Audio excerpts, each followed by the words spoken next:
What's up, Jolimator Club? Alright, so today I am finally here to do my much overdue Rogue One spoiler talk. I know I said that I would do this back last year when I did my Rogue One review, and stuff has just been getting in my way and I eventually forgot, but I'm doing it now, so better late than never. I'm sorry guys, I know it's been a year after the release of Rogue One, just bear with me, I'm doing it now because I give you guys what I promise. This is a spoiler-filled video for Rogue One, so for those of you who have not seen Rogue One at this point, the short version is just turn this video off or keep watching if you don't care about spoilers. If you've seen Rogue One, welcome. Rogue One was the first Star Wars anthology film, as we all know, and at this point I was thinking, okay, how's this movie gonna start off? And it still starts off with a long time ago in a galaxy far, far away, but it doesn't have an opening crawl, which for me was a big risk, but then again, it's an anthology film, so I thought, well, okay, I'll give it a pass. It starts off on Jyn Erso's home planet, and basically what happens is Director Krennic comes down and he talks to Galen Erso, Jyn's father,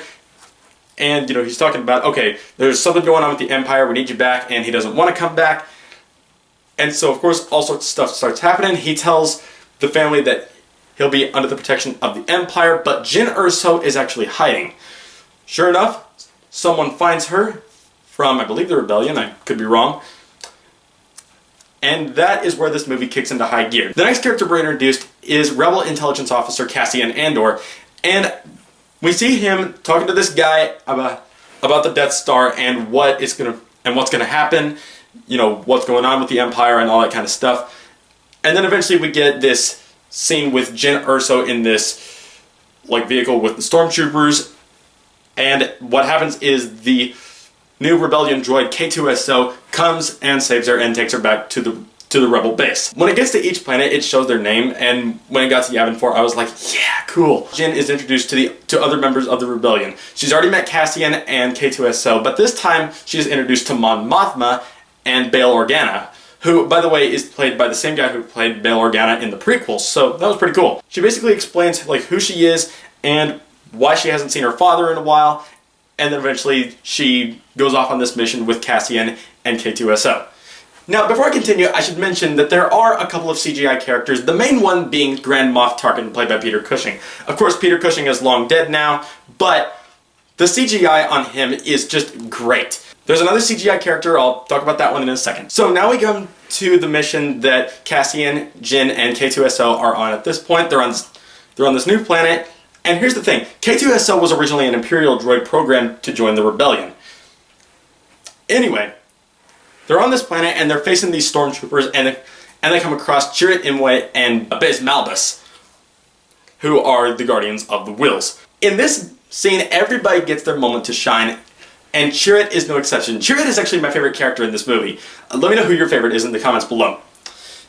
Regardless, he's all, "The Force is with me, and I am with the Force." But he's blind, but he still does what he does, and that's just awesome. Jyn finds this holocron from her father that explains what the Death Star is and what's going to be happening. So eventually they go off to this next planet where Jyn finds her father, and basically what happens is he gets killed off. There is another character introduced in this film, another classic character, and that is Darth Vader. Now, of course, when Darth Vader shows up, it's just always awesome. My jaw was on the floor when he appeared the first time I saw this film. Regardless, he's basically what you know Darth Vader to be. He's played by Spencer Wilding, and a few months ago there was a convention here in my hometown of Tennessee where Spencer Wilding was actually attended. I ran into him, but I didn't actually get his autograph or anything. But anyway, that's beside the point. The rebels are back at their rebel base, and they're setting up for the big climactic fight, and this is where it gets really cool. So at this point, Jyn tells the Rebel Alliance that they can do it, and that rebellions are built on hope. They can give the galaxy hope, and I love that about her character. They get down to Scarif, and they're setting up for the battle. Everybody's, fighting the troopers on the beach. Meanwhile, Cassian, Jyn, and K2SO are disguised in Imperial outfits, and they go into the base and get ready to send the Death Star plans to the Rebel Alliance. This is where it gets really cool. I really like Director Krennic as the villain because of his ties to Jyn and what he brings to the story, everything like that. I just love Director Krennic as the villain. Granted, he's no Darth Vader, but we'll get to that in just a second. Jyn and Krennic fight off, but eventually Cassian comes and seizes the moment. The sad thing about this is the fact that everybody in this battle eventually dies. Chirrut gets killed off, and so does Baze. K2SO gets shot, and that was the end of him. But what really chokes me up is when you see Cassian and Jyn on the beach, and the Death Star just shoots the planet, just annihilates it, and they're just together, and they get wiped out together. Oh man, that's just such a tearjerker. Now we come to one of the best scenes in the entire film. Darth Vader is on board the Rebel ship, and he's just slicing and dicing the Rebels, and this is where it sets up for Episode 4, and where Episode 4 eventually picks up. And this is where we get our next CGI character, which is Princess Leia, and I gotta admit, the CGI for her was also very good. So that's all I have to say as far as spoilers go for Rogue One. Hopefully you guys have seen the movie by now. I imagine you have if you're still watching this video. And stick around, guys. Very soon I'll be doing my Clone Wars review, and then soon after that I'll be reviewing some Star Wars video games before the release of The Last Jedi. Keep an eye out for those. If you have a specific Star Wars game you'd like me to review, post it in the comments.